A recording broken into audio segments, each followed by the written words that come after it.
Esta es la foto de la conocida mafia de PayPal. Evidentemente no es una mafia de verdad, pero hace referencia a un selecto grupo de emprendedores que coincidieron en la fundación de PayPal y se hicieron extremadamente ricos después. Seguramente habrás oído hablar de que, aunque no aparece en esa foto porque no estaba ese día, el más famoso miembro de la PayPal mafia es Elon Musk. El hombre que luego fundaría Tesla y SpaceX también fue parte de la PayPal mafia y también lo fueron los creadores de YouTube. Gracias, cracks. Pero lo curioso aquí es que aquel al que se conoce como el Vito Corleone de la PayPal Mafia no es Elon Musk, sino este de aquí, Peter Thiel. Un hombre controvertido, libertario, fundador de Palantir, una empresa dedicada a desarrollar herramientas de vigilancia masiva. Es fanático del Señor de los Anillos, de ahí el nombre de Palantir, y una vez soñó con crear ciudades flotantes en medio del océano, en aguas internacionales, donde podría construir la verdadera utopía libertaria. Váyanse a por palomitas porque esta es la historia de ascenso de Peter Thiel, el capo de la PayPal Mafia.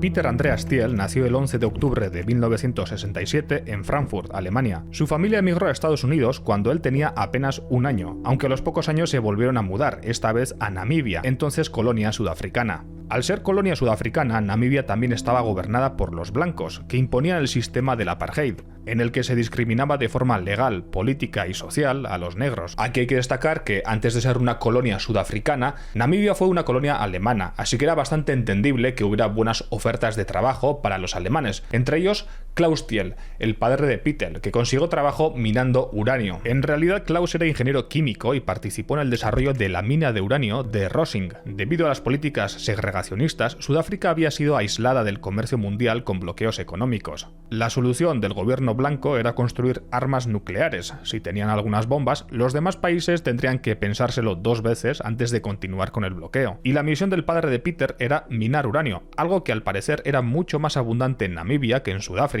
Además, todo el proyecto estaba en el más estricto secreto de Estado. Si se enteraban en el extranjero antes de que construyeran las primeras ojivas, se comerían una operación de paz y a cascarla.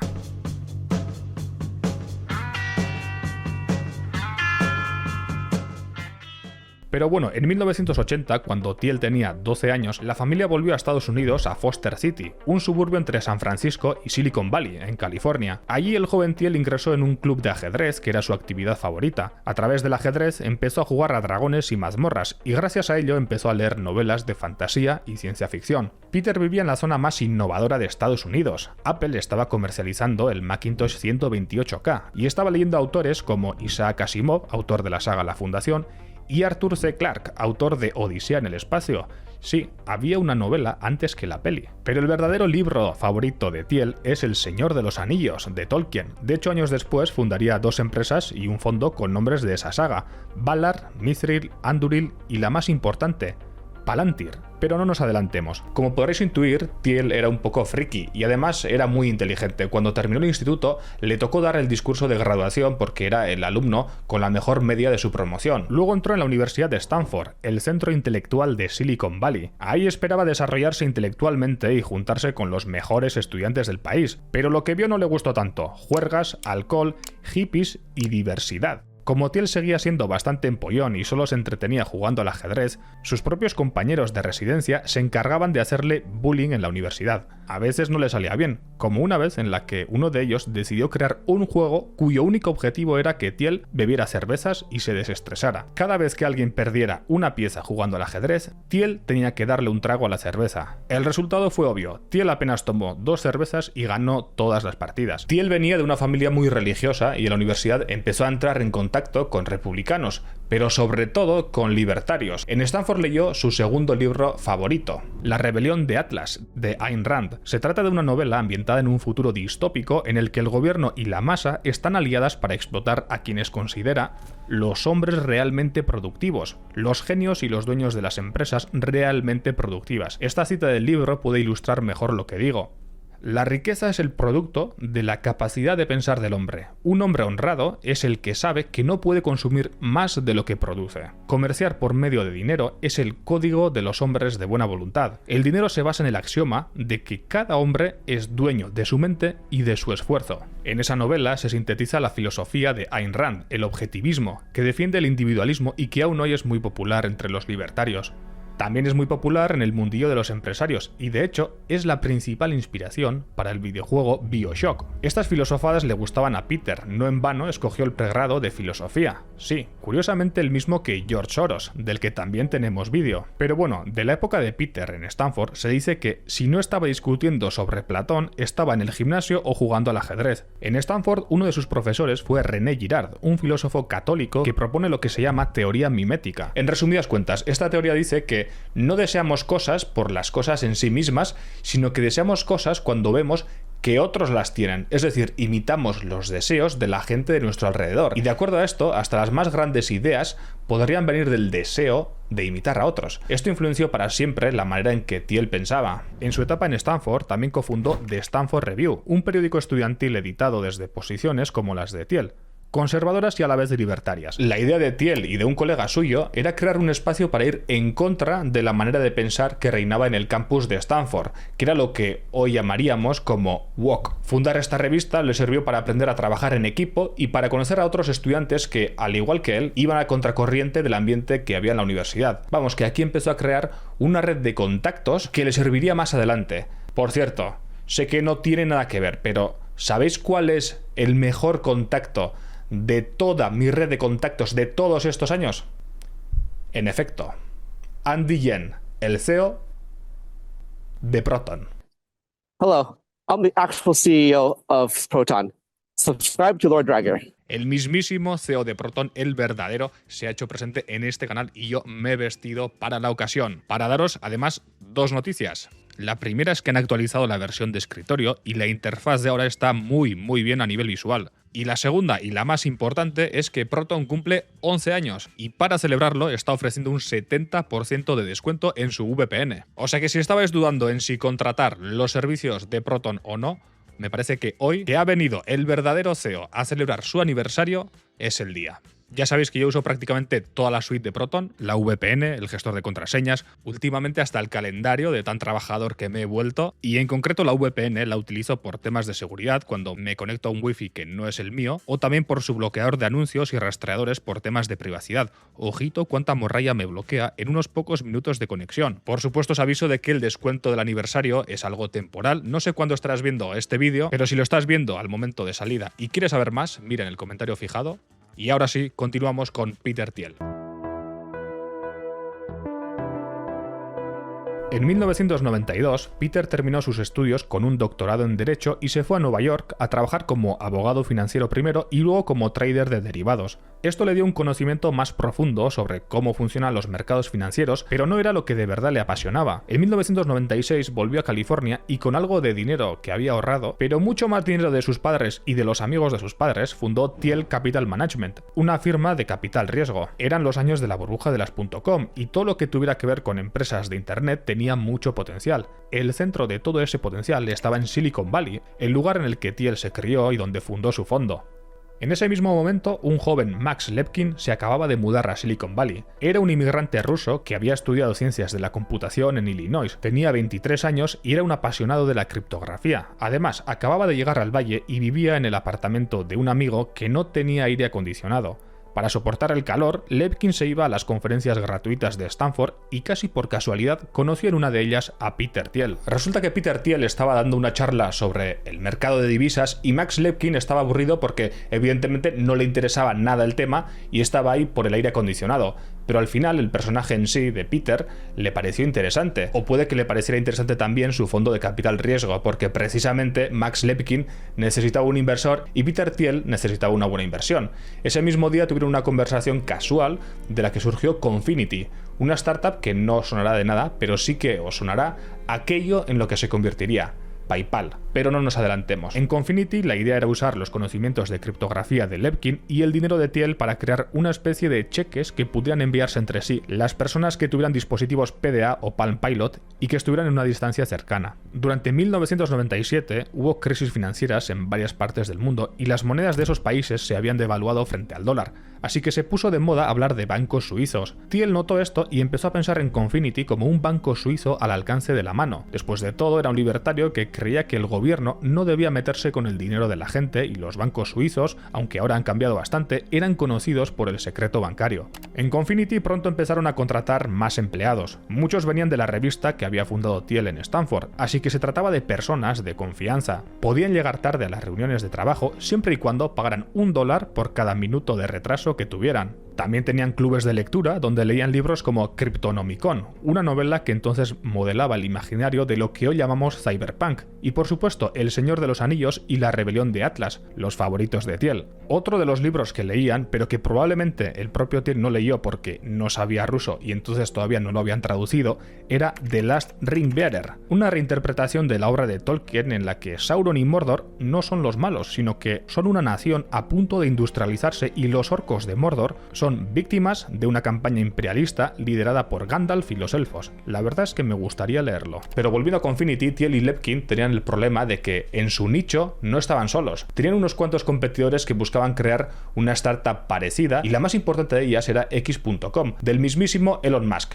Sí, Twitter ahora se llama X.com porque Musk tiene el dominio desde entonces. Elon Musk ya se había convertido en millonario por haber vendido la empresa Zip2, una especie de páginas amarillas digitales. Para atraer clientes, X.com y Confinity compitieron con diferentes programas de referidos, regalando dinero y luchando por su lugar en eBay, donde la gente todavía pagaba como si estuvieran en la edad de piedra. Literalmente, antes el comprador tenía que emitir un cheque y enviarlo por correo al vendedor antes de que éste enviara su producto. Vamos, que comprar por internet se podía alargar semanas, y suerte con que no te estafaran, crack. Con servicios como los que ofrecían Thiel y Musk, el proceso de compra se aceleraba. Pero de repente ocurrió algo que hizo que Thiel y Musk dejaran de competir. El propio eBay compró una empresa llamada BillPoint que pretendía ofrecer un servicio de pagos parecido al que ofrecían X.com y Confinity. Si eBay lo sacaba adelante, se los iba a comer con patatas, así que dejaron de luchar y decidieron que lo mejor era unirse para poder luchar contra el enemigo en común, y de ahí nació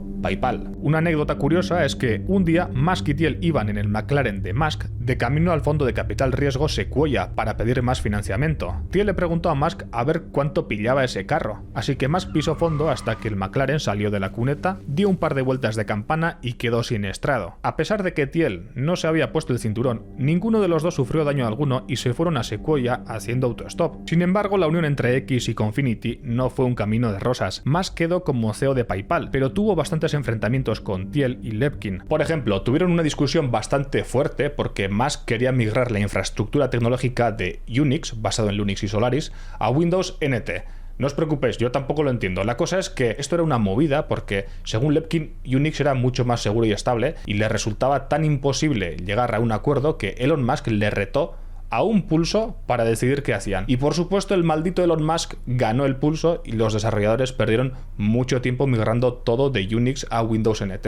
Aunque no fue algo definitivo porque entre bambalinas se estaba gestando una tradición que ni el mismísimo Senado a Julio César. Poco tiempo después, cuando Musk se fue de luna de miel a Australia con su primera mujer, Justin Wilson, se enteró de lo que estaba pasando. Un maldito golpe de estado. Lepkin estaba tan harto de Elon Musk que estaba dispuesto a renunciar, pero sus compañeros le animaron a rebelarse y votar para que Peter Thiel fuera el nuevo CEO de PayPal. Elon Musk ni la vio venir, tuvo que conformarse con su 11,7% de la compañía, Thiel por su parte tenía el 3,7% de la compañía y Lepkin el 2,3%. La burbuja de las .com explotó, pero PayPal fue como un tiro, salió a bolsa y en el año 2002 eBay lo compró por $1.500 millones. Todos se hicieron multimillonarios. Elon Musk recibió cerca de $180 millones después de impuestos. Con ese dinero fundaría en el futuro otras empresas como SpaceX, Tesla o SolarCity. La participación de Lepkin se valoró en alrededor de $34 millones y en el futuro fundaría empresas como Slide o Affirm. Esta última tiene una capitalización de mercado de más de $16.000 millones ahora mismo. Este vídeo no es sobre Lepkin, pero no está de más mencionar que su papel fue fundamental en el desarrollo de las tecnologías de seguridad y prevención de fraudes de PayPal. Por ejemplo, inventó junto con un compañero uno de los primeros sistemas CAPTCHA comerciales, conocido como el test Gauss-Lepkin, y que viene a ser el típico en el que se distorsionaba el texto. Y finalmente, nuestro protagonista de hoy, Peter Thiel, el más genio entre los genios. Su participación está valorada en solo $55 millones. Pero aquí viene la genialidad. Thiel utilizó su cuenta Roth IRA para adquirir acciones de PayPal. La Roth IRA es una especie de cuenta de jubilación que tiene en Estados Unidos, con la característica de que las ganancias están exentas de impuestos. Es verdad que para que eso se cumpla tiene que esperar a los 60 años, pero total ya solo le quedan 2 para cumplirlos. Thiel invirtió $1.700 a $0,001 por acción y obtuvo $55 millones de ganancia tras la venta. A partir de entonces, casi todas las inversiones que ha hecho las ha hecho desde su cuenta de jubilación libre de impuestos. En 2019 valoraron su cuenta de Roth IRA en más de $5.000 millones. Literalmente hackeó el IRS. Y sí, si te lo estás preguntando, esto de que multimillonarios utilicen cuentas de jubilación para no pagar impuestos por sus inversiones es tan polémico como legal, aunque algunos políticos están tratando de poner límites. Después de su aventura en PayPal, Peter Thiel fundó Clarion Capital, un hedge fund que en sus primeros años ganó millones por invertir en pozos petroleros de Canadá. Debido a la guerra en Irak, Thiel esperaba que los precios del petróleo aumentaran y que por lo tanto todo tipo de petróleo, incluido el extrapesado de Alberta, se revalorizara. Al final fue gracias a la industrialización de China que el precio del petróleo se disparó desde los $26 a un promedio de 70 y en los siguientes 7 años llegaría a sus máximos históricos en 2008 cuando se llegó a pagar $141 por barril. Total, que la jugada de Thiel con el petróleo fue un éxito, no exactamente por lo que él creía que iba a pasar, pero acertó al fin y al cabo. Después de Clarion Capital en 2004, Peter tuvo una idea tremenda. Se le ocurrió por algo que sucedió años antes, concretamente en el año 2001, en el mes que viene después de verano. Ni siquiera voy a mencionarlo porque ya me han desmonetizado vídeos solo por hablar del suceso, tampoco vamos a poner ninguna imagen, ya sabemos lo que pasó ese año en Estados Unidos. La cuestión es que ese suceso puso patas arriba la seguridad, el control y la vigilancia que ejercían agencias de inteligencia, gobiernos, etc. Y Peter Thiel tuvo la idea de hacerlo como una iniciativa privada y en 2004 creó Palantir, una empresa de análisis de Big Data que presta sus servicios al gobierno federal estadounidense, a agencias de inteligencia de todo el mundo y a bancos y empresas del sector financiero. El nombre hace referencia a este pedrolo negro del Señor de los Anillos que sirve para ver cosas que están en otro lugar o en otro tiempo, como cuando el crack de Pippin lo coge y se pone a gritar. Para poner en contexto lo que hace Palantir, por ejemplo tenemos a Immigration OS, una especie de aplicación que crearon para monitorizar a inmigrantes sin papeles y que utiliza datos biométricos y geolocalización para categorizar individuos y facilitar deportaciones. El mismo año en el que fundó Palantir, en 2004, Thiel escuchó la propuesta de un joven Mark Zuckerberg y le hizo una oferta. El 10,9% de Facebook por $500.000. Una de las cláusulas del contrato establecía que en caso de que la página no tuviera éxito, Zuckerberg debía devolver todo el dinero. Peter Thiel fue el primer inversor externo de Facebook, en un momento en el que solo lo utilizaban jóvenes de las universidades de élite de Estados Unidos. Unos meses después, Thiel hizo una fiesta para celebrar que la página de Zuckerberg había llegado al 1.000.000 de usuarios registrados. Para 2006, la compañía estaba valorada en $500 millones, una cantidad que a Thiel le parecía excesiva, así que no quiso participar en una nueva ronda de inversión en la empresa. En el 2012 vendió casi toda su participación por $1.000 millones. De haber mantenido su posición, a día de hoy, su participación valdría cerca de $22.000 millones. Podríamos pensar que fue un error, ya sabemos cómo funciona esto, después de visto todo el mundo es listo. También se negó a invertir en Tesla y en YouTube en sus fases iniciales y luego se arrepintió, pero bueno, ahí tiene 5.000 millones a la espera de jubilarse. Y creo que a la hora de hablar de Peter Thiel, hablar solo de su faceta como inversor es quedarnos corto, porque no es solo cuestión de dinero, sino que tiene una serie de excentricidades que le han convertido en ese personaje del que se sospecha que es un vampiro. Pero en este canal sabemos que vampiro solo hay uno. Thiel está obsesionado con alargar la vida. En 2006 donó $3,5 millones a la Methuselah Mouse Prize Foundation para aportar a la investigación de métodos que puedan detener el envejecimiento o incluso rejuvenecer. En ese entonces también se extendió el rumor de que a Thiel le gustaba recibir transfusiones de sangre de hombres jóvenes para alargar su vida. De hecho, invirtió en una startup llamada Ambrosia, que se dedica a las transfusiones de plasma y aunque no hay confirmación oficial de que él mismo haya recibido el tratamiento, no sé. Yo apostaría que sí lo ha hecho. Otra excentricidad de Thiel es el seasteading, o colonización marina. Este concepto propone crear ciudades marinas sobre plataformas y ubicarlas en aguas internacionales. Es una especie de utopía para algunos libertarios. Si a alguien no le gustan las leyes y la manera en que se gobierna una ciudad marina, puede mudarse a otra. Hasta el momento no se ha podido crear la primera ciudad de este tipo, pero en 2008 Thiel donó $500.000 al Seasteading Institute, dirigido por Patrick Friedman, un ingeniero informático anarcocapitalista y nieto del economista liberal Milton Friedman. Ya he mencionado BioShock porque, entre otras cosas, es un videojuego que propone qué es lo que pasaría si una colonización marina saliera mal. Max Chafkin, autor del libro The Contrarian, piensa que esta era una estrategia de Thiel para hacerse amigo de los libertarios, pero la verdad es que parece más una cuestión de convicciones. En ese entonces Thiel no ganaba mucho con apoyar a los libertarios, de hecho le habría ido mejor apoyando a los republicanos, aunque si se trata de un hombre que tiene miles de millones de dólares, $500.000 no debe ser mucho. Pero no todo iba bien para Thiel. El 19 de diciembre de 2007, a las puertas de la crisis económica, el portal de noticias Gawker lo puso en primer plano. Gawker era una especie de noticiero de farándula, pero en vez de tratar los cotilleos de Hollywood, trataba los de los magnates de Silicon Valley. Aunque en diversos artículos durante el año ya lo habían insinuado, el 19 de diciembre fueron a por todas. Gente, Peter Thiel es completamente gay, decía la noticia. Se trataba de un secreto a voces en Silicon Valley. Se especula que a Thiel no le interesaba salir del armario, entre otras cosas, porque una parte importante del dinero depositado en su hedge fund, Clarion, provenía de los petrodólares, fondos soberanos y fortunas privadas del Medio Oriente, y ahí la homosexualidad no está muy bien vista, que digamos. Justo en ese momento, recordemos 2007, estalló la burbuja inmobiliaria y comenzó la conocida crisis de la subprime. Peter hizo un par de movimientos mal calculados y perdió algo de dinero, y el dinero bajo gestión del fondo pasó de $6.000 millones a $2.000 millones en poco más de un año. Vamos, que la gente se estaba tirando del barco, pero ojo, porque Thiel estaba convencido de que la gente no se estaba yendo por la crisis, sino por el maldito artículo de Gawker. Así que estuvo años maquinando y a la espera para vengarse de aquellos que habían osado meterse con él. Tenía que ser una venganza sutil, muy bien planificada, porque como libertario no podía presionar directamente ni demandar por difamación a Gawker. Pensad que como libertario tenía que defender la libertad de expresión, y tratar de censurar a un medio a base de demandas no era una opción. Su oportunidad llegó en 2012, con este tío de aquí,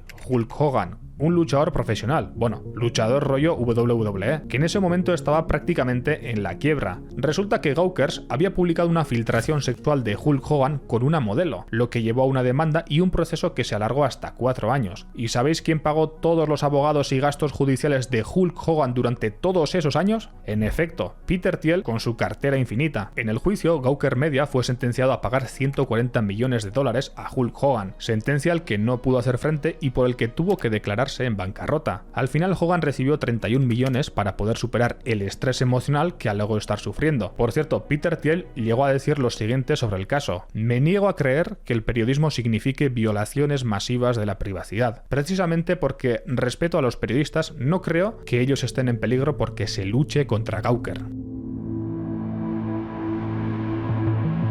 En 2012, la Universidad de Stanford le asignó un curso para crear startups. Fue el contenido de ese curso lo que le dio la idea para escribir el libro De 0 a 1. Una de las ideas más importantes de este libro es que, según Peter, las startups tendrían que buscar nuevos mercados y construir un monopolio. O sea que va un poco en contra de la idea del libre mercado y competencia. Y te dice que si quieres tener éxito, lo mejor que puedes hacer es encontrar un mercado donde todavía no tengas nadie compitiendo contigo. En 2010 cofundó Valar Ventures y en 2012 también aportó para Mithril Capital. Los nombres son referencias al Señor de los Anillos. Otra referencia a la saga es la Thiel Fellowship, una especie de beca que se asigna desde 2010 a entre 20 y 25 jóvenes que dejan la universidad y que quieren crear proyectos disruptores. Los seleccionados reciben $100.000 para emprender en el proyecto que quieran, pero el requisito fundamental es dejar la universidad. Así es, para recibir esta beca es imprescindible que el estudiante deje la universidad. Este es un tema un poco ideológico de Thiel y lo voy a explicar. En 1995 copublicó un libro titulado El mito de la diversidad, en el que criticaba todo lo que había visto en su paso en la Universidad de Stanford. Esto ya lo hemos comentado. Pero además Thiel ha sostenido que la universidad estadounidense es una burbuja mucho más grande que la de las hipotecas subprime